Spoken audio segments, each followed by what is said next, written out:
आपको भगवान के जन्म महोत्सव पर कल आनंद आया कि नहीं? मजा आया कि नहीं? हाथ उठा के बताओ किस किस को आया। सभी को आया? तो ठीक है, हाथ नीचे कर दो। तो देखिए आज भी आनंद आएगा, पर भगवान की लीलाओं की कथा को ध्यान से सुनने पर, क्योंकि भगवान श्री राम और भगवान श्री कृष्ण की जो लीलाएं हैं, उनकी प्रत्येक लीला हमें कुछ ना कुछ सीख देती है, कुछ शिक्षा देती है। और खासकर बच्चों को भगवान की बाल लीलाएं अच्छी लगती है, छोटे छोटे बच्चों को। तो माताओं को बाल लीलाओं वाले दिन तो बच्चों को जरूर लाना चाहिए कथा में। और भगवान श्री राम, भगवान श्री कृष्ण मानो इन लीलाओं की कथा के माध्यम से हम सबको ये सीख देना चाहते हैं, ये बताना चाहते हैं कि किसी भी बालक का जो मन होता है, बच्चे का जो मन होता है, वो एक कच्चे मिट्टी के घड़े के समान होता है। कुम्हार मिट्टी को जैसा आकार देता है, मिट्टी उसी आकार में चली जाती है, कोई पात्र बन जाती है। बिल्कुल उसी प्रकार और माता पिता और परिवार के सदस्यगण बच्चों को जैसे संस्कार देते हैं, बच्चा वैसा ही बन जाता है, उसका स्वभाव वैसा ही हो जाता है। और अगर उसको गलत संस्कार दिए जाए तो वही फिर हमारे कुल पर कलंक लगाने वाला बन जाता है। पर अगर उसको अच्छे संस्कार दिए जाए, अच्छी अच्छी बातें बताई जाए, तो फिर वही बड़ा होकर के हमारे परिवार का नाम रोशन करता है, धर्म कर्म में आगे बढ़ता है, और परिवार का ही नहीं, कुल का ही नहीं, पूरे देश का नाम रोशन करता है। इसलिए किसी भी बालक के संस्कार, उसके चरित्र के सबसे पहले जिम्मेदार उसके माता पिता होते हैं। और कोई भी माँ चाहे, भाई पिता से भी ज्यादा कौन होता है? माँ। बालक की प्रथम गुरु किसको बताया जाता है? माँ। कोई माँ चाहे तो कुछ भी कर सकती है, अपने पुत्र को चोर, गुंडा, डकैत, आतंकवादी, जिपकतरा कुछ भी बना सकती है, और चाहे तो उसे संत, महात्मा, कोई सिद्ध पुरुष बना दे, वो भी उनके ऊपर है।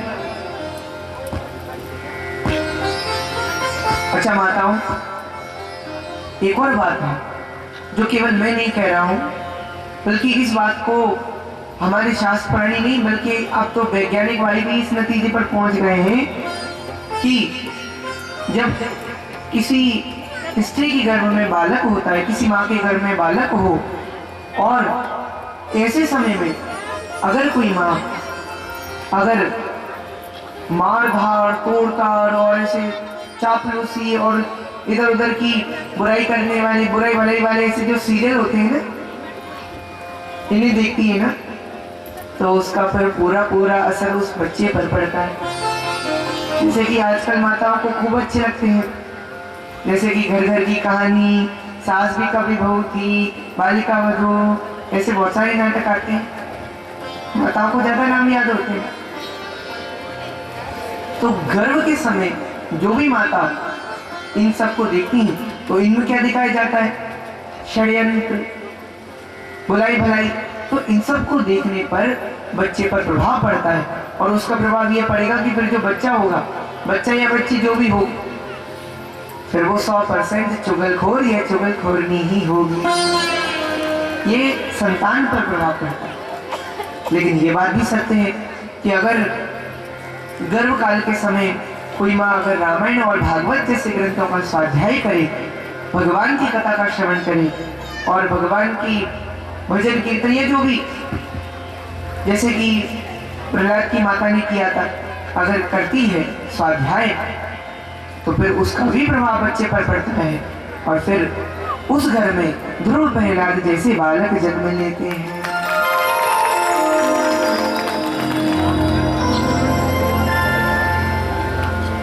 आपको मैं उदाहरण के तौर पर बताना चाहता हूं कि ध्रुव की कथा आपने सुनी? तो कहाँ है? ध्रुव की माता जब ध्रुव जी छोटे थे, वो निकाली जाती थी कथा में, सत्संग में, तो उसका असर देखा। ध्रुव तारा आज भी चमक रहा है, निरंतर चमक रहा है। और भगवान ने उन्हें 5 वर्ष की अवस्था में दर्शन दिया। अच्छा, उसी तरह आप प्रहलाद जी को ले लो। प्रहलाद जी महाराज, उनकी माता कयादु, उनको ले लीजिए। उन्होंने गर्भ के समय में सत्संग का आनंद लिया, प्रभाव उनके बच्चे पर पड़ा और प्रहलाद जी जैसे भक्त हुए जो भक्त शिरोमणि कहलाए।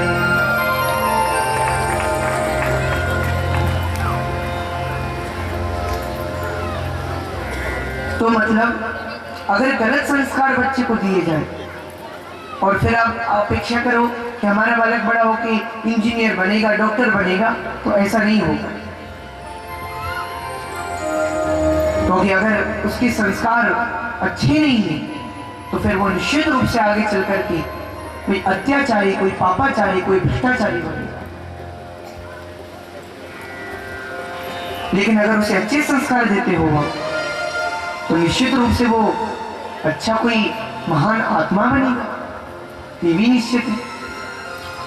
अच्छा, आप उदाहरण के तौर पर मैं आपको एक और उदाहरण देता हूँ। आप लोग अभिमन्यु को लो। अभिमन्यु ने गर्भकाल के समय में क्या किया था? अपने पिता यानी अर्जुन के मुख से चक्रव्यूह के भेदन का जो पूरा विधान था, जो पूरी नीति थी, सब जान लिया था। तो बाद में क्या किया उसने? एक दिन वो आया जब उसने अपने पांडवों की, अपने बड़ों की रक्षा की, जान पर खेल करके उसी ज्ञान के दम पर अपनी जान गंवा दी, लेकिन उनकी रक्षा। और इसी तरह आप लोग अभिमन्यु की पत्नी उत्तरा को ले लो। उत्तरा के गर्भ में साक्षात भगवान आए और भगवान के साथ में भक्त परीक्षित भी आए। सोचिए, विचारिए। तो कुल मिला के मेरा माताओं से ये निवेदन है कि आप जब बच्चे छोटे होते हैं तो उन्हें बढ़िया अच्छी भगवान की कथाएं सुनाया करिए, उन्हें कथा में लाया करो और उन्हें अच्छे संस्कार दिया कीजिए, जिससे बड़े होकर वो आपका नाम रोशन कर सकें। और आगे भगवान की जो कथाएं भी सीख देना चाहती हैं वो आप ध्यान से सुनकर उनसे भी सीख लेते जाइए। आइए आज की कथा को प्रारंभ करें। उससे पहले रोजाना की तरह हम लोग 2 मिनट भगवत नाम का संकीर्तन करते हैं। पहले मैं बोलूंगा, फिर आप लोग एक साथ बोलना। सभी प्रेम एवं भक्ति के साथ मेरे साथ मिलकर के प्रेम से तालियों की सेवा करते हुए भगवत नाम का संकीर्तन कीजिए। उत्सव प्रारंभ हुआ सज्जनों, कि आप लोगों को पता है जब तक पूछना नहीं आई तब तक तो उत्सव ही चलता रहा। और लगता तो ऐसा ही है कि अगर वो नहीं आती ना तो चलते ही रहता है, कभी रुकता ही नहीं। ऐसा आनंद ब्रजधाम में, गोकुल में इस वक्त छाया हुआ है। आइए हम उस लीला के दर्शन करते हैं भाव से। आज नंद द्वारे बदैया बाजे, आज नंद द्वारे बदैया बाजे, आज नंद द्वारे बदैया बाजे, आज नंद द्वारे बदैया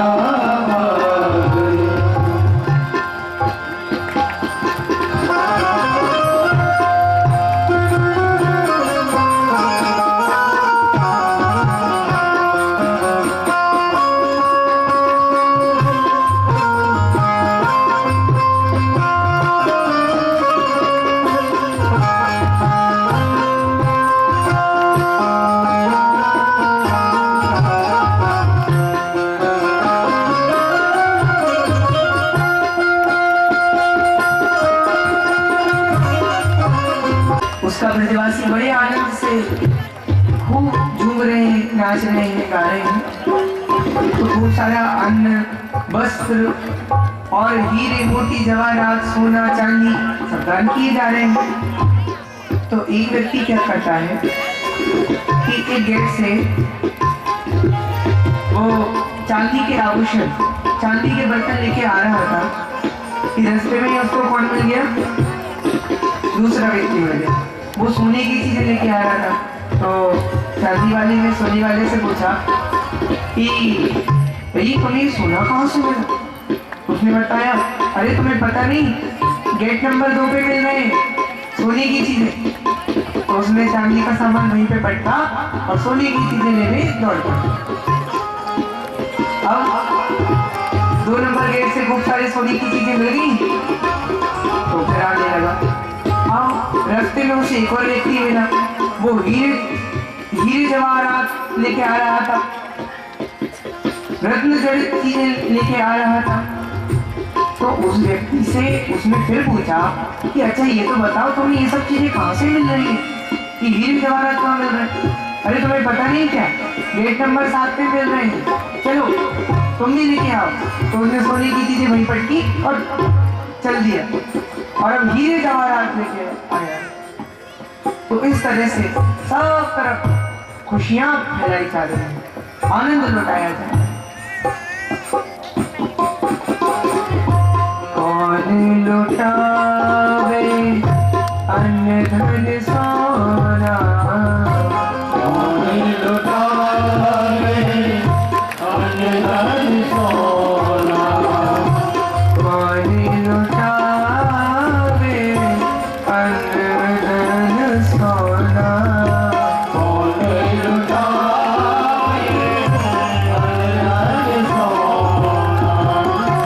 कौन लुटावे वस्त्र भैया भैया, कौन लुटावे वस्त्र भैया भैया, बाबा लुटावे अन्न धन सोना, बाबा लुटावे अन्न धन सोना, भैया लुटावे वस्त्र भैया भैया, भैया लुटावे वस्त्र भैया भैया, आज धन भारे भैया आज धन भारे भैया।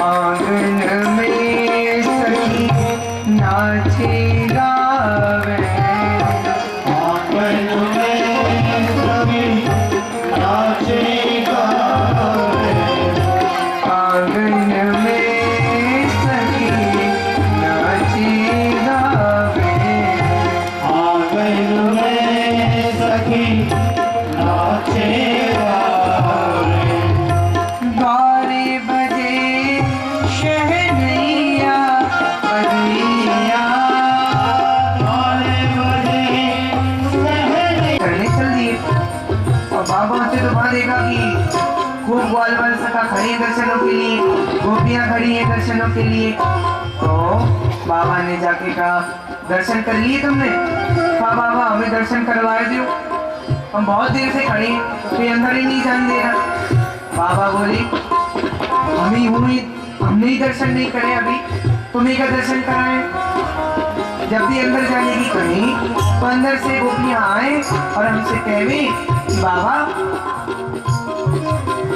अभी पहले हम दर्शन कर ले, बाद में तुम कर लो, हमें कोई अंदर ही नहीं जानते। फिर बाबा बोले फिर क्या करें? तो एक बोला बाबा तुम्हें पता नहीं है, जब पहली बार लाला को मुंह देखो जाए ना तो नाच नाच के भीतर जाना चाहिए। कहा भैया अच्छा नाचना पड़ेगा? तो हमें तो नाचना नहीं आता भैया। बोले बाबा नाचना तो पड़ेगा, ऐसे थोड़ी काम चलेगा। तभी अंदर जाने की परमिशन मिलेगी। बाबा ने कहा अच्छा चलो देखने के लिए नाचना पड़ेगा, तो चलो हम नाचने के लिए तैयार हैं। और जैसे ही बाबा ने ठुमका लगाया तो उनको देख करके आसपास उनके और ग्वाल बाल सखा नाचने लगे। इधर वो नाच रहे, उधर बाबा नाच रहे, और बाबा को नाचते नाचते एक ग्वाला ने देखा तो उसे लगा कि बाबा कितने सुंदर लग रहे नाचते हुए, उन्हें नजर न लग जाए। तो उसने क्या किया, दही की एक मटकी भरी थी, दही की, माखन की, मिश्री की, तो वो मटकी उसने उठाई और उठा करके नंद बाबा के मुंह पे उड़ी। और जैसे ही बाबा के ऊपर वो मटकी उड़ेली और दूध दही में नहा गए तो चिल्लाने लगे, गुस्सा करने लगे, क्यों नहीं दादी के कहने में मेरा सबरो श्रृंगार खराब कर दियो, इतनी मुश्किल से मैं सजो तो आज सब बिगाड़ दियो। तब एक बोला, बाबा तुम्हें पता नहीं है, जब पहली बार लाला को वहाँ देखो जाए ना, दर्शन करो जाए ना, तो दूध दही में ना के अंदर जाना चाहिए। बाबा बोले तो तुमने बहुत बढ़िया कहा भैया, बहुत बढ़िया कृपा करी, इस तरह से आनंद ले रहे। दूध दही माखन मिश्री की इतनी मानो बाढ़ आ रही है नंद भवन में, मानो नंद भवन क्षीर सागर बन गया। और उस क्षीर सागर में मानो भगवान बनकर भगवान श्री कृष्ण गोविंद कन्हैया विराजमान है, सभी को दर्शन दे रहे हैं, आनंदित कर रहे हैं। ऐसा दृश्य देखने को मिला।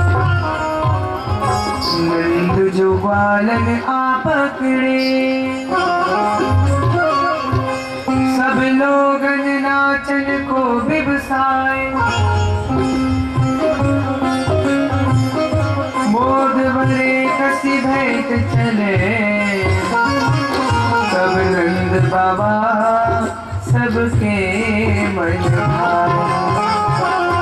नाचत देख के नंद बाबा को सब लोग नाच उमंगन छाए, तब का होने लादही नंद के ऊपर, चार दियो धरी कीच मचाए। ऐसी लीला चल रही है।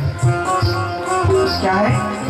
नंद को लाल सखा ग्वालन को, नंद को लाल सखा ग्वालन को, नंद को लाल सखा ग्वालन को, नंद को लाल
वत्सल भगवान।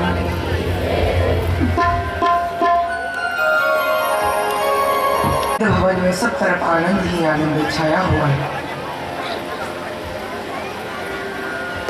इस आनंद के अवसर पर कोई अबीर उड़ा रहा है, कोई गुलाल उड़ा रहा है, कोई वस्त्र लुटा रहा है, कोई अन्न लुटा रहा है, कोई कुछ दान कर रहा है तो कोई कुछ। नंद बाबा ने सोचा कि अब मैं कंस को वार्षिक कर देवे को जाऊं, क्योंकि भैया कंस बड़ा राजा है मथुरा का, पास पास के जो छोटे छोटे राजा है ना, वो कंस को वार्षिक कर देने जाते हैं, टैक्स देने जाते हैं। तो नंद बाबा भी जाया करते थे, उन्होंने सोचा मुझे भी जाना चाहिए, तो हो गई। और गोपाल गोकुल रक्षायाम रूपम मथुरागतम नंद कसस्य वार्षिकयं परम दातु क्रुद्धः।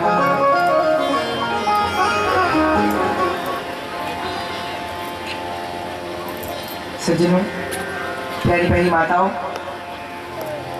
जब नंद बाबा मथुरा गई तो साथ साथ में एक और काम कर लिया। क्या? वसुदेव जी से मित्र, जो उनके मित्र हैं, उनसे भेंट कर लिया। अच्छा, यहाँ पर जो दोनों की भेंट हुई है उसमें मित्रता के लक्षण दिखाई पड़ते हैं। क्या? कि वसुदेव जी के जो हृदय में इस वक्त पुत्र वियोग का शोक है, लेकिन वो नंद बाबा के आनंद की चर्चा कर रहे हैं। और नंद बाबा के हृदय में पुत्र जन्म का आनंद है और वो वसुदेव जी के शोक में सम्मिलित हो रहे हैं।